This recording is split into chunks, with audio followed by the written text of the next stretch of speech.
और हुआ। उत्पत्ति ग्रंथ में हम पढ़ते हैं कि ईश्वर ने कहा और वैसा हुआ। ईश्वर ने कहा प्रकाश हो जाए, प्रकाश हुआ। यीशु ने कहा कोढ़ी से मैं तुमसे कहता हूं शुद्ध हो जाओ, वो शुद्ध हो गया। अंधे से कहा कि जैसे तुम्हारे विश्वास ने तुम्हारा उद्धार किया है, वो चंगा हो गया। प्रभु की वाणी चंगा करती है, प्रभु की वाणी हमें शुद्ध करती है। ये पवित्र वचन हमें शुद्ध करता है। जब भी आप ईमानदारी से प्रभु के वचन को पढ़ते और सुनते हैं, प्रभु आपको शुद्ध करते हैं। इस्यास नबी के ग्रंथ अध्याय 66 वाक्य 2, इस्यास अध्याय 66 वाक्य 2 में प्रभु कहते हैं, मैं उन लोगों पर कृपा दृष्टि करता हूं जो विनम्र है, पश्चातापी हैं और श्रद्धा से मेरी वाणी सुनते हैं। प्रभु उन लोगों पर कृपा दृष्टि करते हैं जो श्रद्धा से प्रभु की वाणी को सुनते हैं। इसको श्रद्धापूर्वक पढ़ना चाहिए।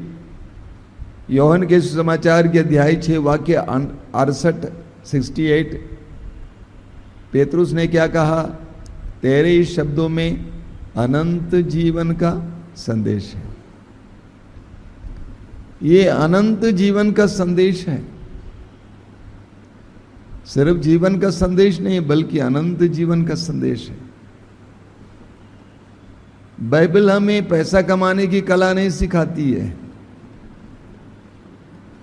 बाइबल हमें अनंत जीवन के योग्य होने की कला सिखाती है। बाइबल हमें जीवन प्रदान करती है, यह हमें शुद्ध करती है। स्तोत्र 119 वाक्य 11, मैंने तेरी शिक्षा अपने हृदय में संचित रखा जिससे मैं तेरे विरुद्ध पाप ना करूं।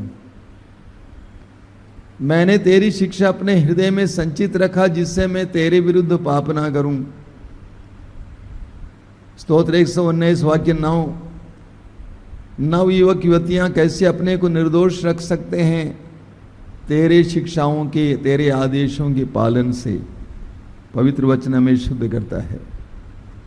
योहन का सुसमाचार अध्याय 15 वाक्य 3, प्रभु यीशु कहते हैं, जो शिक्षा मैंने तुम्हें दी है उसके द्वारा तुम शुद्ध हो गए हो। तो पवित्र वचन हमें शुद्ध करता है। जब हम पवित्र वचन पढ़ते हैं श्रद्धापूर्वक, हमारे जीवन में कुछ हो जाता है, हम धीरे धीरे शुद्ध होते जाते हैं। लेकिन मैं फिर कहता हूं श्रद्धापूर्वक। हमें से कई पुरोहित हैं,